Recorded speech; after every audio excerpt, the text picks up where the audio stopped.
जी नमस्कार आप सभी को। फिर से मैं आप सभी के बीच आनंद राज। और सबसे पहले welcome to my channel ATG super 13 Nawada. तो बहुत अच्छी बात है और समय आप लोग देते हैं, हमारी वीडियो को पढ़ते हैं तो मुझे बहुत खुशी होती है। और कई विद्यार्थी हमें कॉल करके कुछ क्वेश्चन जो उसको हमेशा उलझाते रहते हैं वह क्वेश्चन हमसे शेयर किया, उसे मैं प्रस्तुत किया, उसके सामने बताया, अच्छा लगा। और चाहते हैं कि मैंने सीडीपी में सबसे पहले आप लोग को बाल विकास पढ़ा रहे हैं तो उसका कुछ वीडियो आप लोग को बीच प्रस्तुत किए थे, जिसमें हम शैशवावस्था पढ़ा चुके हैं, गर्भावस्था पढ़ा चुके हैं, बाल्यावस्था पढ़ा चुके हैं। हम वीडियो में सबसे पहले आप कभी घबराइएगा नहीं कि सर डिटेल्स पढ़ा रहे हैं, क्योंकि मैंने शॉर्ट भाग रहा था तो आप ही लोग ने, बहुत सारे विद्यार्थी ने बोला कि सर थोड़ा सा हर सब्जेक्ट को थोड़ा लंबा बताइए।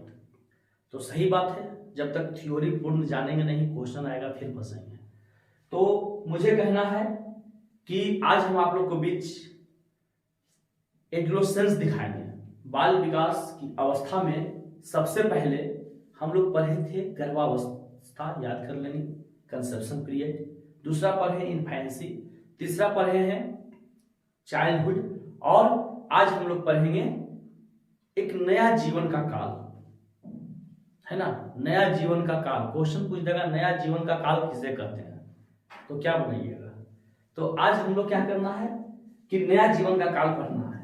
बहुत रोमांटिक, समझिए आपको बहुत मजा आएगा, क्योंकि किशोरावस्था जब पढ़ेंगे तो लगेगा कि नहीं सही, क्योंकि देखिए किशोरावस्था मानव जीवन का एक अवस्था है, लेकिन एडोलेसेंस नामक पुस्तक भी लिखी गई है ना। एडोलेसेंस नामक पुस्तक भी लिखी गई है और ये ग्रीक भाषा एडोलेसेंस, देखिए आइए हम लोग चलते हैं। एडोलेसेंस जो होता है ग्रीक भाषा,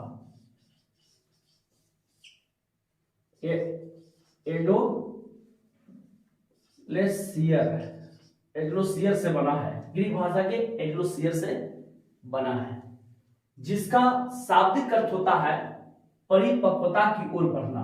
ध्यान देंगे, परिपक्वता की ओर बढ़ना, है ना। एडोलेसेंस ग्रीक भाषा के एडोलेसियर से मिलकर बना है, जिसका अर्थ होता है परिपक्वता की ओर बढ़ना। इस पुस्तक का निर्माता यानी कि जनक स्टैनली हॉल को कहा जाता है, स्टैनली हॉल। तो यह एक बुक भी लिखा है स्टैनली हॉल किशोरावस्था पर, है ना, जिसका नाम भी एडोलेसेंस रखा। तो मानव जीवन की अवस्था में हम लोग पढ़ते आ रहे हैं, जन्म से लेकर, जन्म पूर्व अवस्था से लेकर हम जन्म तक पढ़े, उसके बाद शैशवावस्था पढ़े, बाल्यावस्था पढ़े। लेकिन किशोरावस्था एक ऐसा टॉपिक है जिसे आप पढ़ेंगे तो लगेगा कि नहीं, वास्तविकता में किशोरावस्था एक नया जीवन का काल है, जिसकी उम्र 12 से 18 वर्ष मानी जाती है, जिसकी उम्र 12 से 18 वर्ष मानी जाती है ना। ध्यान दें, 12 से 18 वर्ष मानी जाती है। कभी कभी ऐसा होता है कि 13 से 19 भी लिखता है, 13 से 19 वर्ष, है ना। अगर ऑप्शन 12 से 18 नहीं रहे, 13 से 19 रहे तो सही ही होगा। लेकिन ध्यान यह रहे कि अगर दोनों है तो फिर आपको मानना है 12 से 18। 13 से 18 हो सकता है ना, लेकिन अगर 19 नहीं रहे तो 13 से 18 हो सकता है, 12 से 18 हो सकता है, तो मारेंगे। लेकिन अगर ये नहीं रहे 12 से 18 और 13 से 19 रहे तो मारना है। लेकिन यह कहीं ना कहीं किसी के द्वारा बताया गया है, कोई शिक्षाविद बताते हैं, यानी कि इस शिक्षाविद के द्वारा किशोरावस्था को कितने अवधि में माना गया है ना। तो ध्यान देंगे, यानी कि 12 से 18 लास्टिंग आपको देखना है मुख्य रूप से किशोरावस्था, है ना। यह अवस्था जीवन का संधि काल है। ध्यान देंगे, यह अवस्था जीवन का संधि काल। जीवन का संधि काल किसे कहते हैं? किशोरावस्था। जीवन का संधि काल किसे कहते हैं? किशोरावस्था। किशोर तथा किशोरियों में काम भावना के लक्षण स्पष्ट दिखाई देने लगते हैं, देते हैं। किशोर तथा किशोरियों में काम भावना के लक्षण स्पष्ट दिखाई देते हैं। किशोर किशोरियों अपने को अच्छा दिखाने के लिए सजते संवरते हैं, जिससे विपरीत लिंग का आकर्षण उनके प्रति बढ़े। यह अवस्था तनाव, तूफान तथा ख्वाब की अवस्था कही जाती है। ध्यान देंगे, यह अवस्था तनाव, तूफान तथा ख्वाब की अवस्था कही जाती है। यहीं पर जीवन साथी की तलाश होती है। यह क्रांतिकारी की एवं संजावट की अवस्था है। देखिए बहुत इंपॉर्टेंट, क्योंकि आपका क्वेश्चन साथ साथ है, याद करना है, एकदम दिमाग में रखना है। तूफान तथा ख्वाब की अवस्था किसे कहा जाता है? कौन सी अवस्था है? तूफान तथा ख्वाब क्या है? देखिए मुख्य रूप से आप जानिए कि किशोरावस्था एक ऐसी अवस्था है जहां पर आपके जीवन की नई शुरुआत होती है। इससे पूर्व अवस्था से कोई लेना देना इसको नहीं है। पूर्व अवस्था में क्या सीखा, क्या पढ़ा, कैसे हुआ, कुछ नहीं। इस अवस्था में जैसे ही बालक प्रवेश करता है, उसके अंदर एक नई उमंग, नई योजना है ना, एक नई तरह के काल्पनिक इमेजिनेशन है ना, यानी कि ख्वाबों में डूबा रहना। अगर मैं राजा होता तो उसे रानी बनाता, है ना, इस टाइप की एकदम हमेशा ख्वाब 100%। कुछ ख्वाब पानी के बुलबुले के समान होते हैं कि पल भर में विचलित हो जाते हैं, लेकिन हमेशा कुछ ना कुछ ख्वाब देखे रहते हैं, देखते हैं। और इसी अवस्था को अगर हम सही गाइडलाइन देंगे तो वह आदमी क्या होता है, अगर हम देशभक्ति की ओर जोड़ना चाहते हैं तो वह देशभक्ति की ओर जुड़ जाता है। अगर हम देखते हैं किशोरावस्था के जो बालक होते हैं, है ना, अगर देखते हैं, बुलाते हैं, मगही भाषा में हम लोग बोलते हैं कि बाबू चलो तो आज उसके साथ झगड़ा करना है, तो आदमी उमंग हो जाता है कि चलो तो क्या बात है, सोचता है, समझता है, लेकिन उसके अंदर इतना उत्तेज अभिप्रेरित रहता है, इतना अभिप्रेरणा रहता है, मोटिव्स रहता है कि थोड़ा सा डिसीजन लेने पर वह मजबूर हो जाता है, लगता है क्या करें न करें। तो किशोरावस्था एक ऐसी अवस्था है जो क्रांतिकारी अवस्था कहा जाता है। इसी अवस्था में माता पिता, गार्जियन को सबको ध्यान देना होता है, लेकिन किशोरावस्था में बच्चे अपने आप से कई तरह के क्वेश्चन सवाल करते हैं, क्योंकि अचानक उनके शरीर में हर तरह का चीज परिवर्तन होता है और वो अपने आप को समझने में मुश्किल हो जाता है, करता है कि हमारे साथ हो क्या रहा है। चलिए हम आगे देखते हैं। तो देखिए, इसके पहले अभी हम बता रहे थे कि एडोलेसेंस शब्द की उत्पत्ति ग्रीक शब्द एडोलेसेंस से हुई है ना, जिसका अर्थ है परिपक्वता की ओर बढ़ना। अभी हम तुरंत ऊपर बताया आपको। परिपक्वता क्या है? विकास, वृद्धि विकास का सबसे बड़ा व्यापक रूप, इसी को कहते हैं मैच्योरिटी।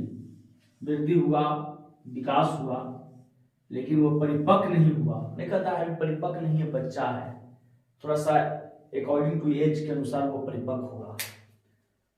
तो परिपक्वता की ओर बढ़ना, जिसका अर्थ होता है, शाब्दिक अर्थ होता है। ऑस्ट्रेलिया हॉल ने, ध्यान देंगे, एडोलेसेंस नामक पुस्तक 1904 में प्रकाशित किया था। क्योंकि देखिए एडोलेसेंस मानव जीवन की अवस्था है, लेकिन इसका जनक ऑस्ट्रेलिया हॉल को कहा जाता है, ऑस्ट्रेलिया हॉल को कहा जाता है। और इन्होंने एक बुक का निर्माण किया, उस बुक का भी नाम एडोलेसेंस रखा।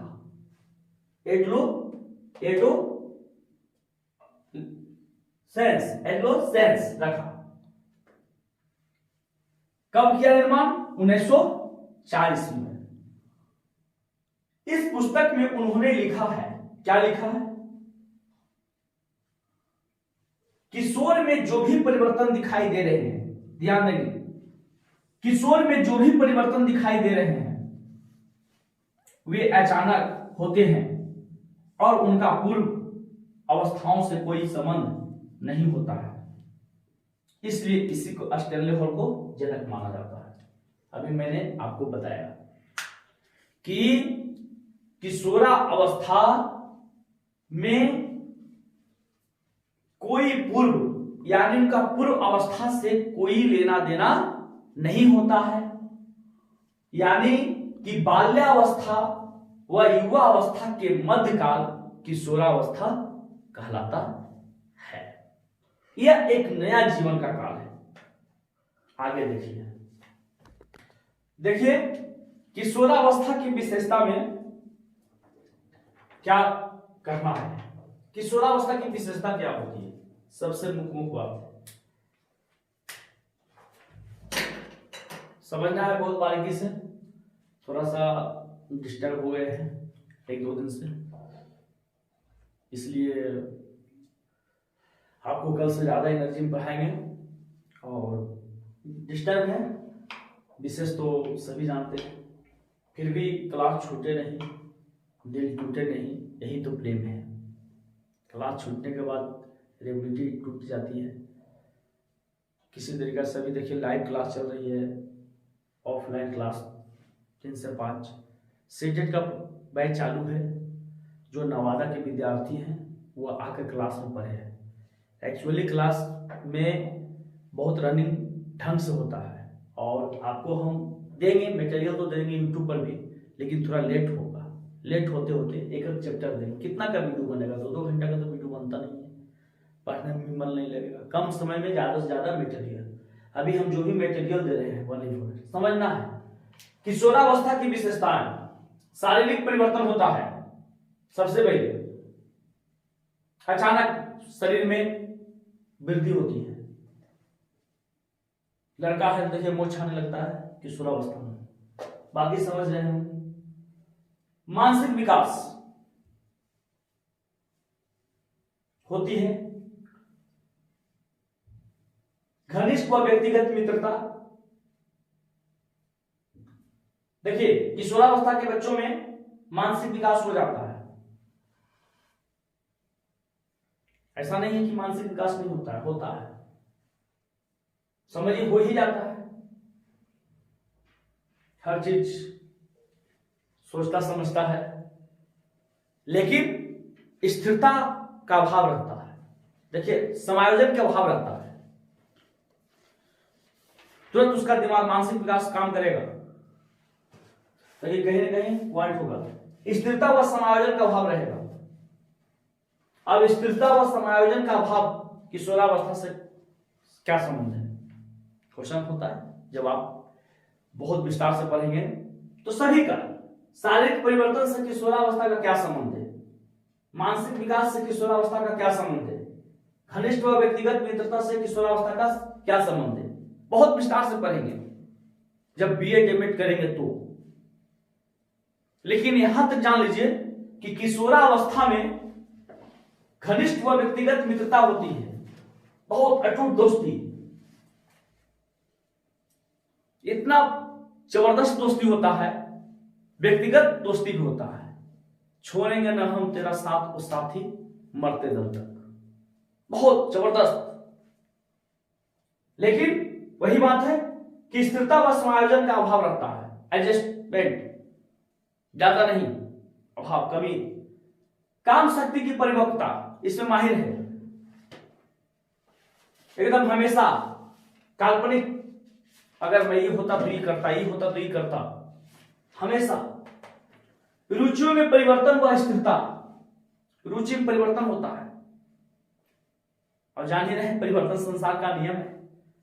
तो किशोरावस्था में परिवर्तन होगा तो क्या होगा। लेकिन साथ साथ ईश्वर एवं धर्म में भी विश्वास करता है। कोई ऐसा मंदिर मस्जिद नहीं है जहां पर माथा नहीं टेकता है कि भगवान आज परीक्षा जा रहे हैं, कहीं ना कहीं सक्सेस हो जाए। विश्वास करता है। और भी बहुत सारी चीजें आइए दिखाते हैं आप लोगों के बीच। तो देखिए एडोलेसेंस क्या है? एडोलेसेंस किशोरावस्था को क्या कहा जाता है? लेकिन कभी कभी क्वेश्चन आप लोगों को कंफ्यूज करेगा। कभी कभी पूर्व किशोरावस्था दे देगा ऑप्शन में, कभी कभी उत्तर किशोरावस्था दे देगा।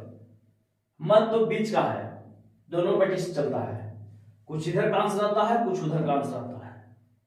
जब पूर्व किशोरावस्था का लास्टिंग होने लगता है तो उत्तर किशोरावस्था का स्टार्टिंग होने लगता है। तो मत समझिए सामान्य है, लेकिन विद्यार्थी ध्यान देंगे, इससे और इससे फंसते हैं, इससे क्वेश्चन। पूर्व किशोरावस्था का एज 11 से 15 और उत्तर किशोरावस्था का एज 17 से 19 रखा गया है। 16 से 18 भी होता है, 17 से 19 होता है, क्योंकि जब उस प्रौढ़ावस्था में जाएगा तो कुछ लेकर जाएगा किशोरावस्था का। टीनेज, एज ऑफ ब्यूटी, पूर्व किशोरावस्था को कहते हैं। देखिए अंतर क्या है? पहला इसमें बताया जाता है पूर्व किशोरावस्था में कि लड़कों की अपेक्षा लड़कियों का विकास तीव्र होती है। सही बात है, सही बात है ना? लड़कों की अपेक्षा लड़कियों का विकास तीव्र होती है। उस जगह कौन सा अवस्था? पूर्व किशोरावस्था या उत्तर किशोरावस्था या प्रौढ़ावस्था या शैशवावस्था, जो भी ऑप्शन दे देते। तो जहां पूर्व उत्तर लग गया, विद्यार्थी लगता है क्या करे, फंस गए फिर। अगर किशोरावस्था देता तो बन जाएगा, लेकिन पूर्व उत्तर में दे दिया। तो देखिए इस पॉइंट को याद रखेंगे। पहला पॉइंट कि इस अवस्था में लड़कों की अपेक्षा लड़कियों का विकास तीव्र होती है। कब? 11 से 15 साल के बीच में। लड़कियों की लंबाई, आवाज कोमल सुरीली, गुप्तांगों पर बाल आना तथा 12 से 14 वर्ष में मासिक धर्म आना। कौन सा अवस्था? पूर्व किशोरावस्था। अगर पूर्व नहीं रहेगा तो किशोरावस्था। देखिए तीसरा पॉइंट देखिए कि लड़कों का विकास 14 वर्ष के बाद तीव्र गति से होता है। बालक का बिगड़ना सुधरना इसी काल पर निर्भर करता है। कौन सा काल पढ़ रहे हैं? किशोरावस्था काल पढ़ रहे हैं। यानी कि बालक को बिगड़ना और सुधरना इसी काल पर निर्भर करता है, किशोरावस्था काल पर निर्भर करता है। क्योंकि यह जो अवस्था में लड़कों का विकास 14 वर्ष के बाद तीव्र गति से होता है, तो वह उसका एज काल अगर क्वेश्चन देते पूर्व उत्तर, तो आपको मानना है पूर्व किशोरावस्था, जिसका उम्र 11 से 15 साल मानी जाती है। उत्तर किशोरावस्था 17 से 19 साल। इसमें कहता है कि नया जीवन का काल। क्वेश्चन आएगा नया जीवन का काल किसे कहते हैं? ऑप्शन दे देगा किशोरावस्था, है ना, प्रौढ़ावस्था तो किशोरावस्था, लेकिन ऑप्शन दे देगा उत्तर किशोरावस्था, है ना, पूर्व किशोरावस्था। तो फंसना नहीं है, याद रखना है कि नया जीवन का काल कोल एवं ब्रूस ने कहा था, है ना। दबाव, तूफान, संघर्ष एवं तनाव का काल स्टेनले हॉल ने कहा। जीवन का सबसे कठिन काल किस अवस्था? किशोरावस्था। स्वर्ण काल इसी अवस्था में कहा जाता है। समायोजन का अभाव इसी अवस्था में होता है। बसंत ऋतु, बसंत ऋतु यानी संवेग को ठहराव न होना, संवेग आता है और चला जाता है ना। इमोशन संवेग आएगा, फीलिंग्स आएगा और फिर खत्म हो जाएगा, है ना। तो बसंत ऋतु इसी अवस्था कहा जाता है। समाज सेवा की भावना इसी अवस्था कहा जाता है। यानी कि क्रो एवं क्रोड ने कहा है कि किशोर ही वर्तमान की शक्ति एवं भावी आशा को प्रस्तुत करते हैं। यानी कि यह अवस्था भाई बहन सबसे इंपॉर्टेंट माना जाता है। जिंदगी की शुरुआत इसी अवस्था से होती है।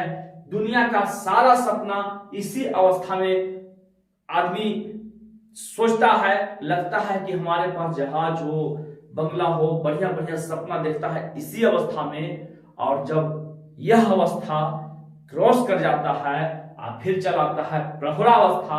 और प्रौढ़ावस्था में अगर सारी सपना जो सपना सोचा है, सजाया है, अगर वह सपना पूरा नहीं हो पाता है तो वही अवस्था में हर तरह का बीमारी उसको होता है।